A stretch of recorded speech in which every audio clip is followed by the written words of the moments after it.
김기춘 실장의 보고를 받고 블랙리스트에 관여했다. 물론 1심에서는 유죄가 나왔지만 네. 최근에는 정무수석 시절에 실질적으로 보고를 했다라고 하는 증언이 지금 잇따르고 있단 말이에요. 캐비넷에서요? 그렇죠. 나왔다 다시 들어가야 되는 상황이 올 수도 있겠다. 네.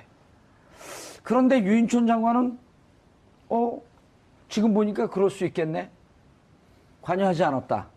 서울시장 시절서부터 바로 오른쪽에서 측근에서 이렇게 문화적 활동을 했던 유인촌 문화부 장관이 네. 그리고 꽤 오랫동안 장관했죠. 네. 3년을 제일 예. 많이 네, 상당히 최장수 장관이었죠. 찍지 마. 이명박- 이거 네. 한마디로 찍지 마. 네. 찍지 마. 근데 유인천 전 장관이 그저께 자신 입장을 미리 내놨습니다. 예. 어떻게 보면 뭐 이 지금 이 스포츠에 쓰이는 용어 중에 있는 공격이 최선의 방어다라는 이야기를 떠올릴 수 있을 정도로 상당히 자신은 전혀 관여한 적이 없고 내가 문화예술인 출신인데 내가 어떻게 그런 일을 할 수 있겠느냐.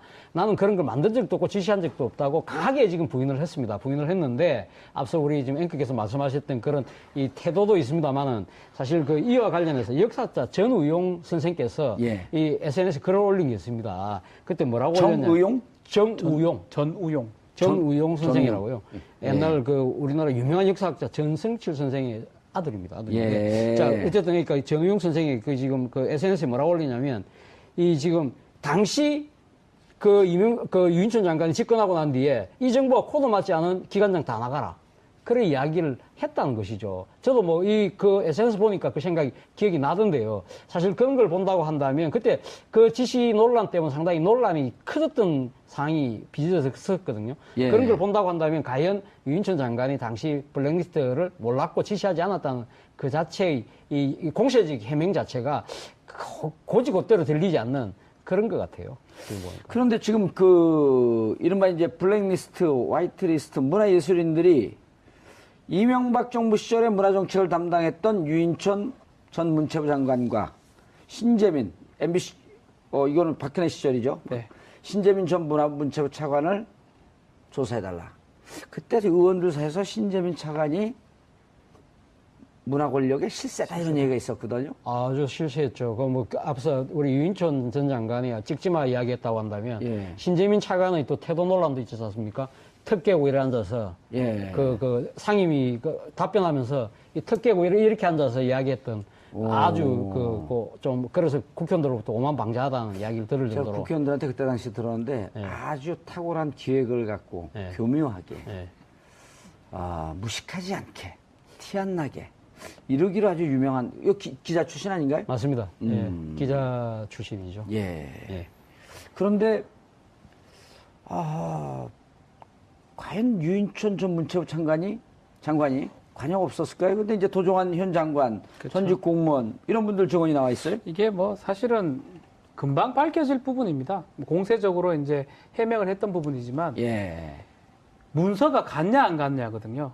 예를 들어서 블랙리스트를 만들고 화이트리스트를 만들었던 청와대에서 정무실에서 만들었다면 정무실에서 문체부로 넘어갔느냐 안 갔느냐. 지금 우리 조윤선 전 장관이 피해 나갔던 게 증거가 없어서 피해 나갔던 부분인데 증거가 금방 드러날 가능성이 아주 높습니다. 그렇기 때문에 글쎄요, 뭐 유인촌 장관은 지금 억울하고 아니다 그러지만 과연 청와대에서 정부 쪽으로 문화부 쪽으로 갔는지 안 갔는지 그걸로 금방 드러나지 않을까 생각이 됩니다. 예. 어떻게 보세요? 이렇게 완전 MB맨인데? 관여를 안 할 수가 없는 상황이라고 보는 게 맞는데요. 그럼 문화 현장. 네. 그 연극 배우, 영화 배우 출신이기 때문에 문화 현장을 수십 년 동안 활동을 했잖아요. 네. 문화 현장을 누구보다도 잘 알고 어차피 문화 예술인이라고 하는 것은 창작을 하고 창의력이 있기 때문에 기본적으로 정권이나 이런 기득권에 비판적이지 않아요? 대체로 그렇죠. 그 비판적인 걸 좌파로 몰아붙인 거거든요. 그래서 이제 본인이 문화예술인 출신이잖아요. 뭐 예. 전원일기라든지 뭐 했기 때문에 더 배우의 삶이라든지 예술의 삶을 좀 많이 안다고 봐야 되는데 뭐 일단은 해명으로 봤을 때는 전혀 몰랐다라는 거예요. 청와대에서 독자적으로 다 했다라는 결국 그 해명이 맞다. 세상이 바뀌니까 그러겠구나 예. 하는 생각이 든다. 그래서 좀 지켜보면 뭐 곧 답이 나오지 않을까 생각합니다. 전원일기에서 축적된 연기력이 나오는 건가요?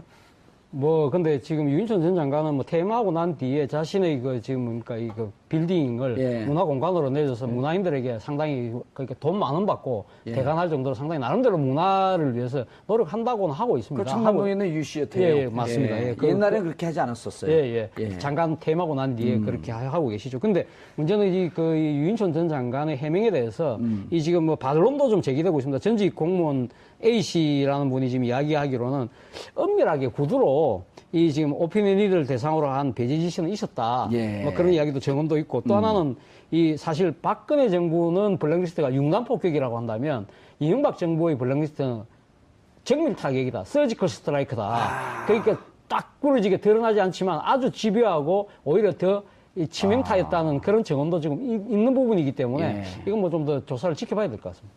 서지컬 스트라이크. 스트라이크. 경상도 분 중에 영어를 제일 잘하는 예, 거. 발음이 제일 좋은 거. 깜짝 놀랐죠. 예, 너무 놀랐습니다. 예. 그런데 스트라이크, 예. 두 분 다 경상도네 그러고. 예. 예. 그런데 이게 이른바 이제 예. 크루즈 미사일 예. 쫓아서 타격하는 거. 순항 미사일. 예. 벙커버스터. 벙커버스터. 예. 그렇게 딱 찍어서 네. 어제 어느 분이 정치를 오래 했던 분이 통화를 하는데 이런 얘기를 해요. 네. 박근혜 정부 시절은 그냥 무식하게 전방위적으로 다 했는 거에 비해서 이명박 정부 시절은 더 집요하게 교활하게 악랄하게 한 것 같다. 이런 평을 내나요? 근데 도종환 장관이 증언했잖아요. 현직 장관인데 뭐라 그러냐면 윤천 장관 때 불법 집회나 시위에 참여했다가 발각되면 지원금 모두 반납하겠다는 서약서에 서명할 것을 독촉받았다. 네. 이건 현직 장관이자 또 국회의원이잖아요. 예. 도종환 장관이 이렇게 얘기할 정도면 접시꽃 당신. 네, 이거는 뭐 이거가 자체가 증거가 될 수가 있습니다. 예. 이거를 토대로 해서 추적해 가면 누가 이런 지시를 내렸고 누가 서약서를 작성하게 했고 나올 간단하죠. 아주 간단하다고 생각합니다. 도종환 장관이 왔기 때문에 네. 이제 그 문체부 직원들은요. 캐비넷 열어보면 다 나와요. 그 문체부 직원들은요. 네. 그리고 지금 차관으로 온 분이 누구죠? 그 노태강. 노태강. 노태강. 네. 참 나쁜 사람. 네. 예? 노태강. 차관으로 왔잖아요. 국장으로 그 쫓겨났다가 문체부 그다음 유진용 전 장관. 네. 문체부의 특징이 그 정부 내에서 가장 에이스 공무원들이 오는 데랍니다. 네. 그전에는 이제 그것이 뭐 기재부 이런 데였는데 지금은 기재부 못지않게 에이스들, 문화정책이 중요하니까 그렇죠. 에이스들이 오는 자리고 이분들이 자기들 그 문체부 내에서 활동하는 것에 대해서 무척 자부심이 있었는데 블랙리스트라고 하는 것이 자부심에 손상을 준 거 아니에요? 화이트리스트도 그렇고 그래서 그런 것에 대해서 제보가 잇따를 것이다. 아마 그럴 가능성이 저도 높아는 보입니다. 예. 높아 보이는데 문제는 지금 뭐 이명박 정부 측에서 지금 뭐라고 이야기하냐면 뭐 이명박 전 대통령 측에서 하는 이야기는 그렇게 한가할 시간이 없었다. 내가 뭐 그런 걸 다 개입하고 하느냐. 예. 그렇게 이야기를 하면서 지금 완전 꼬리 자르기를 지금 하고 있는 거거든요. 그래서 아마 지금 사실은 어떻게 앞서 말씀하셨다시피 어떻게 보면 상당히 박근혜 정부는 상당히 무식하게 했다고 한다면 예. 이명박 정부 때는 상당히 진영적이고 영리하게 만약에 했다고 한다면 이것이 과연 그럼 한 부처의 단독 거의 행위였을 것인가 예. 아니면 그 이후에 정권적 차원에서 벌어진 문제인가 그 부분을 지금 규명해야 되지 않겠습니까? 바로 그 부분에 있어서 이명박 전 대통령의 책임 부분에 예. 대한 지금 이에 대해서 수사가 초점이 맞춰질 수밖에 없는데 지금 뭐 이명박 대통령 측에서는 벌써부터 그렇게 한가하지 않다는 이야기를 통해서 지금 방어막을 치고 있거든요. 그렇기 때문에 과연 이 지금 아주 영리하게 블랙리스트를 행했던 만큼 방어책도 상당히 나름대로는 영리하고 예. 상당히 좀 잘 할 것 같은데 예. 그걸 과연 이 우리 사정 당국에서 그 벽을 뛰어넘을 수 있을 예. 것이냐 그걸 한번 또 지켜봐야 뚫지 되다. 못하는 방패는 없잖아요. 없죠. 예. 방패도 반드시 뚫리게 되어 있다. 예. 창이 어떻게 날카로우냐. 그게 중요하겠죠. 그렇죠. 그런데 아까 전우용 역사학자 얘기를 했는데 전우용 씨가 아주 구체적으로 이렇게 얘기를 했어요. 이 정부가 코드가 맞지 않는 사람 다 나가라. 유인천 장관이. 네네. 자, 코드가 맞지 않는지를 어떻게 알죠? 그렇죠. 그것을 조사했을 조사를 거 아니다. 했으니까 그 조사한 그 근거가 블랙리스트다. 블랙리스트다. 네. 그럼 전우용 씨 아니면 유인천 씨 둘 중에 하나는 뭐 거짓말이죠. 네. 하하. 그러니까 뭐 사실 밝히는 게 어렵지가 않습니다. 예. 국정원이 밝힐 거예요. 국정원이 자기 옛날 문서를 꺼내면 되는 거고요. 서버. 문화부에서 옛날 메인 문서를 서버. 예, 그걸 예. 꺼내면 되기 때문에 사실은 서류가 오갔는 것 같은 건 금방금방 파악이 되기 때문에 이 모든 것을 파악하는 데는 시간이 문제지 뭐 밝혀내지 못하진 않다. 저는 그렇게 봅니다. 추명호 국장이 네. 국정원 있잖아요. 국정원을 조사합니다. 추명호 전 국장이 오늘 검찰 소환됐어요. 소환됐죠. 얘기는 안 했습니다. 무건 수행하더라고요. 네, 박원순 시장 제안 문건에 대해서 많은 기자들의 질문에 대해서 전혀 얘기를 하지 않고 있지만 결국 증거가 확실하고 만약에 무건을 하고 검찰에서 하면 본인이 한 걸로 돼버립니다. 아니면 본인 아니면 뭐 마이 가도 원세훈 전 원장까지 그렇게 되기 때문에 기조실장은 또 누구죠? 김주성 전 기조실장입니다. 아, 축구 선수가 아니네. 네. 그래서 아마 이 추명호 전 국장의 입장에서는 지금은 이렇게 얘기하지만 검찰 조사라는 게 쉽게 그렇게 넘어갈 수도 없을 뿐더러 그 서울중앙지검에 지금 윤석열 지검장이 지금 가 있기 때문에 예. 본인이 제일 많이 할 거예요. 제일 많은 사람이 답답할 거예요. 수사하고 싶은데 지검장 해야 되니까 수사를 못 하잖아요. 슬쩍 왔다 갔다 정도면 할 것 같은데 그거를 통과하기가 저는 쉽지 않다. 그래서 결국은 입을 열 수밖에 없지 않을까 이렇게 예상이 됩니다. 김기춘 실장의 보고를 받고 블랙리스트에 관여했다. 물론 1심에서는 유죄가 나왔지만 네. 최근에는 정무수석 시절에 실질적으로 보고를 했다라고 하는 증언이 지금 잇따르고 있단 말이에요. 캐비넷에서요? 그렇죠. 나왔다 다시 들어가야 되는 상황이 올 수도 있겠다. 네. 그런데 유인촌 장관은 지금 보니까 그럴 수 있겠네. 관여하지 않았다.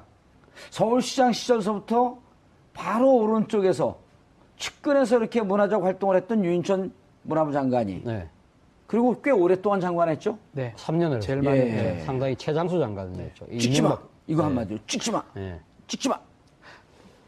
근데 윤전 전 장관이 그저께 자신의 입장을 미리 내놨습니다. 예. 어떻게 보면 뭐 이 지금 이 스포츠에 쓰이는 용어 중에 있는 게 공격이 최선의 방어다라는 이야기를 떠올릴 수 있을 정도로 상당히 자신은 전혀 관여한 적이 없고 내가 문화예술인 출신인데 내가 어떻게 그런 일을 할 수 있겠느냐.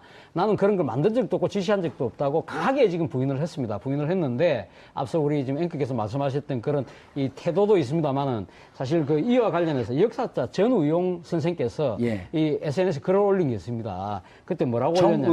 정의용? 전우용 선생이라고요. 예. 옛날 그 우리나라 유명한 역사학자 전승칠 선생의 아들입니다. 아들인데. 예. 자, 어쨌든 그러니까 정우용 선생이 그 지금 그 SNS에 뭐라고 올리냐면 이 지금 당시 그 유인촌 장관이 집권하고 난 뒤에 이 정부가 코드 맞지 않은 기관장 다 나가라. 그런 이야기를 했다는 것이죠. 저도 뭐 그 SNS 보니까 그 생각이 기억이 나던데요. 사실 그런 걸 본다고 한다면 그때 그 지시 논란 때문에 상당히 논란이 커졌던 상황이 비즈니스 대상으로 한 배제 지시는 있었다. 예. 뭐 그런 이야기도 정언도 있고 또 하나는 이 사실 박근혜 정부는 블랙리스트가 융단 폭격이라고 한다면 이명박 정부의 블랙리스트는 정밀 타격이다. 서지컬 스트라이크다. 그러니까 딱 부러지게 드러나지 않지만 아주 집요하고 오히려 더 치명타였다는 그런 정언도 지금 있는 부분이기 때문에 이건 뭐 좀 더 조사를 지켜봐야 될 것 같습니다. 서지컬 스트라이크. 예. 경상도 분 중에 영어를 제일 잘하는 예, 거. 발음이 제일 좋은 너무 거. 깜짝 좋습니다. 놀랐죠. 예, 너무 놀랐습니다. 예. 그런데 두 분 다 경상도네 그러고. 예. 그런데 이게 이른바 이제 예. 크루즈 미사일 예. 쫓아서 타격하는 거. 순항 미사일. 예. 벙커버스터. 벙커버스터. 예. 그렇게 딱 찍어서 네. 어제 어느 분이 정치를 오래 했던 분이 통화를 하는데 이런 얘기를 해요. 네. 박근혜 정부 시절은 그냥 무식하게 전방위적으로 다 했는 거에 비해서 이명박 정부 시절은 더 집요하게 교활하게 악랄하게 한 것 같다. 이런 평을 내나요? 근데 도종환 장관이 증언했잖아요. 현직 장관인데 뭐라 그랬냐면 윤촌 장관 때 불법 집회나 시위에 참여했다가 발각되면 지원금 모두 반납하겠다는 서약서에 서명할 것을 독촉받았다. 네. 이건 현직 장관이자 또 국회의원이잖아요. 예. 도종환 장관이 이렇게 얘기할 정도면 접수꽃 당신. 네, 이거는 뭐 이거가 자체가 증거가 될 수가 있습니다. 예. 이거를 토대로 해서 추적해 가면 누가 이런 지시를 내렸고 누가 서약서를 작성하게 했고 나올 간단하죠. 아주 간단하다고 생각합니다. 도종환 장관이 왔기 때문에 네. 이제 그 문체부 직원들은요. 캐비넷 열어보면 다 나와요. 그 문체부 직원들은요. 네. 그리고 지금 차관으로 온 분이 누구죠? 넣었었거든요. 예. 그런 걸 본다고 한다면 과연 유인천 장관이 당시 블랙리스트를 몰랐고 지시하지 않았다는 그 자체의 이 공세적 해명 자체가 고지고대로 들리지 않는 그런 것 같아요. 그런데 지금 이른바 이제 블랙리스트, 화이트리스트 문화예술인들이 이명박 정부 시절에 문화정책을 담당했던 유인천 전 문체부 장관과 신재민 MBC 이거는 박근혜 시절이죠. 네. 신재민 전 문체부 차관을 조사해달라. 그때 의원들 사이에서 신재민 차관이 문화 권력의 실세다 이런 얘기가 있었거든요. 아주 실수했죠. 앞서 우리 유인촌 전 장관이 찍지마 이야기했다고 한다면 예. 신재민 차관의 또 태도 논란도 있지 않습니까? 턱 깨고 이래 앉아서 예. 상임위 답변하면서 이 턱 깨고 이렇게 앉아서 이야기했던 아주 좀 그래서 국회의원들로부터 오만방자하다는 이야기를 들을 제가 정도로 국회의원들한테 그때 당시 들었는데 예. 아주 탁월한 기획을 갖고 예. 교묘하게 예. 무식하지 않게 티 안 나게 이러기로 아주 유명한 이거 기자 출신 아닌가요? 맞습니다. 예. 기자 출신이죠. 예. 예. 그런데 과연 유인촌 전 문체부 장관이 관여가 없었을까요? 근데 이제 도종환 현 장관, 그렇죠. 전직 공무원 이런 분들 증언이 나와 있어요. 이게 뭐 사실은 금방 밝혀질 부분입니다. 공세적으로 이제 해명을 했던 부분이지만 예. 문서가 갔냐 안 갔냐거든요. 예를 들어서 블랙리스트를 만들고 화이트리스트를 만들었던 청와대에서 정무실에서 만들었다면 정무실에서 문체부로 넘어갔느냐 안 갔느냐. 지금 우리 조윤선 전 장관이 피해 나갔던 게 증거가 없어서 피해 나갔던 부분인데 증거가 금방 드러날 가능성이 아주 높습니다. 그렇기 때문에 글쎄요, 뭐 유인촌 장관은 지금 억울하고 아니다 그러지만 과연 청와대에서 정부 쪽으로 문화부 쪽으로 갔는지 안 갔는지 그걸로 금방 드러나지 않을까 생각이 됩니다. 예, 어떻게 보세요? 이렇게 완전 MB맨인데? 관여를 안 할 수가 없는 상황이라고 보는 게 맞는데요. 그럼 문화 현장, 네. 그 연극 배우, 영화 배우 출신이기 때문에 문화 현장을 수십 년 동안 활동을 했잖아요. 네. 문화 현장을 누구보다도 잘 알고 어차피 문화 예술인이라고 하는 것은 창작을 하고 창의력이 있기 때문에 기본적으로 정권이나 이런 기득권에 비판적이지 않아요? 대체로? 그렇죠. 그 비판적인 걸 좌파로 몰아붙인 거거든요. 그래서 이제 본인이 문화예술인 출신이잖아요. 뭐 예. 전원일기라든지 뭐 했기 때문에 더 배우의 삶이라든지 예술의 삶을 좀 많이 안다고 봐야 되는데 뭐 일단은 해명으로 봤을 때는 전혀 몰랐다라는 거예요. 청와대에서 독자적으로 다 했다라는 어허. 결국 그 해명이 맞다. 세상이 그러면. 바뀌니까 그러겠구나 예. 하는 생각이 든다. 그래서 좀 지켜보면 뭐 곧 답이 나오지 않을까 생각합니다. 전원일기에서 축적된 연기력이 나오는 건가요? 근데 지금 유인촌 전 장관은 퇴임하고 난 뒤에 자신의 지금 뭡니까, 빌딩을 예. 문화공간으로 내줘서 문화인들에게 상당히 그러니까 돈 만 원 받고 예. 대관할 정도로 상당히 나름대로 문화를 위해서 노력한다고는 하고 있습니다. 그 청담동에 있는 유시어터예요. 예, 맞습니다. 예, 옛날엔 그렇게 하지 않았었어요. 예. 장관 퇴임하고 난 뒤에 그렇게 하고 계시죠. 근데 문제는 이 유인촌 전 장관의 해명에 대해서 이 지금 뭐 반론도 좀 제기되고 있습니다. 전직 공무원 A 씨라는 분이 지금 이야기하기로는 엄밀하게 구두로 이 지금 오피니언 리더를 대강 노태강. 예. 참 나쁜 사람. 네. 예? 노태강. 차관으로 왔잖아요. 국장으로 쫓겨났다가. 문체부, 그 다음 유진용 전 장관. 네. 문체부의 특징이 그 정부 내에서 가장 에이스 공무원들이 오는 데랍니다. 네.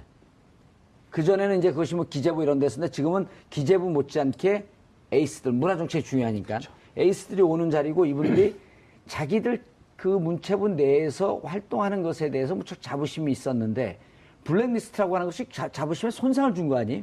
화이트리스트도 그렇고. 그래서 그런 것에 대해서 제보가 잇따를 것이다. 아마 그럴 가능성이 저도 높아는 보입니다. 예. 높아 보이는데 문제는 지금 뭐 이명박 정부 측에서 지금 뭐라고 이야기하냐면 뭐 이명박 전 대통령 측에서 하는 이야기는 그렇게 한가한 시간이 없었다. 내가 뭐 그런 걸 다 개입하고 하느냐. 예. 그렇게 이야기를 하면서 지금 완전 꼬리 자르기를 지금 하고 있는 거거든요. 그래서 아마 지금 사실은 어떻게 앞서 말씀하셨다시피 어떻게 보면 상당히 박근혜 정부는 상당히 무식하게 했다고 한다면 예. 이명박 정부 때는 상당히 진영적이고 영리하게 만약에 했다고 한다면 이것이 과연 그럼 한 부처의 단독 그 행위였을 것인가 예. 아니면 그 이후에 정권적 차원에서 벌어진 문제인가 그 부분을 지금 규명해야 되지 않겠습니까? 바로 그 부분에 있어서 이명박 전 대통령의 책임 부분에 예. 대한 지금 이에 대해서 수사가 초점이 맞춰질 수밖에 없는데 지금 뭐 이명박 대통령 측에서는 벌써부터 그렇게 한가하지 않다는 이야기를 통해서 지금 방어막을 치고 있거든요. 그렇기 때문에 과연 이 지금 아주 영리하게 블랙리스트를 행했던 만큼 방어책도 상당히